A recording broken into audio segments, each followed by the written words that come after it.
So here are the steps that we're going to follow to do your book snap.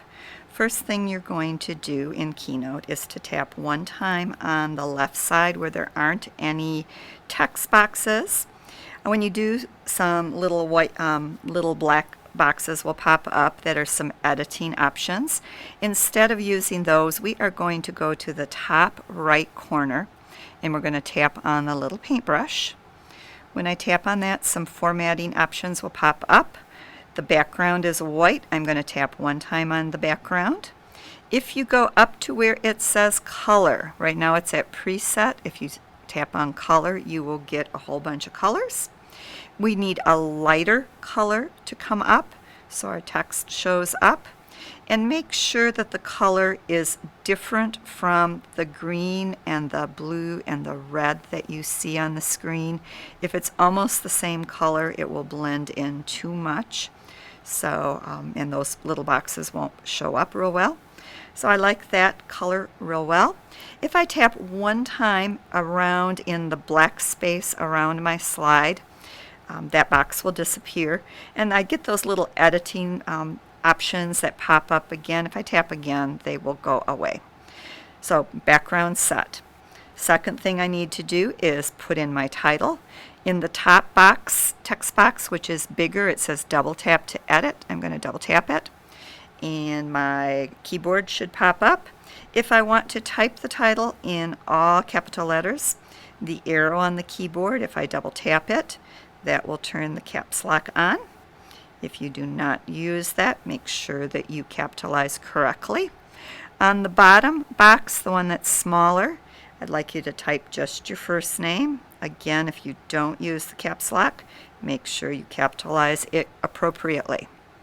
The next step is optional. If you want to change the font on your title, if you tap one time on the title, and then once again, ignore the little stuff that comes up in the little black boxes, and tap again on the paintbrush, which is our formatting tool.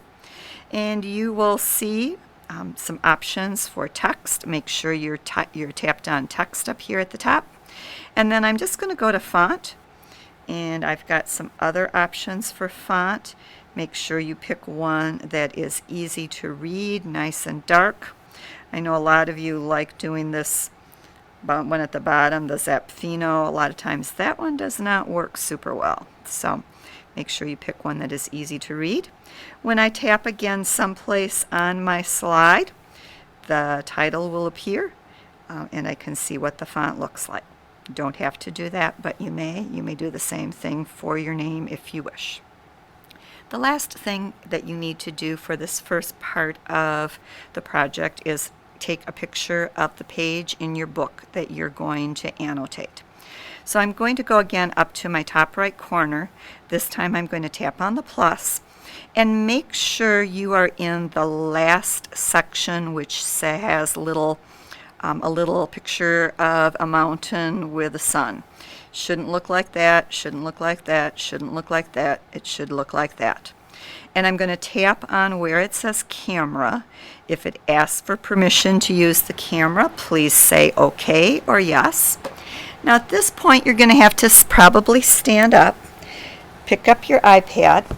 You're going to have to fold the cover over, and I want you to take a picture of the page in your book. And you want it to be as flat as possible. You might need to have somebody help you hold it. To focus, you tap one time on the screen to get a good focus, and then tap the button to take the picture. If you need to retake it, you would hit retake, otherwise use photo. And then go ahead and back and sit down. Now your picture is going to perhaps cover up your slide. If you take 2 fingers and twist, you can twist it the direction you need. You can also do some adjusting by going to the corners, those little blue handles, and adjusting it. You don't want to use the side handles. Usually the blue handles work better. And adjust it to fill into the side of your page. If for some reason you need to delete it and start again, tap one time on the picture and you will press the delete button. It will go away. One more thing, up in the top left corner you have an undo button, and so at any point if you do something that you don't want, you can use that undo button to undo an action that you don't want to do. All right, that's the first part of the project. I'll share the second part in the next video.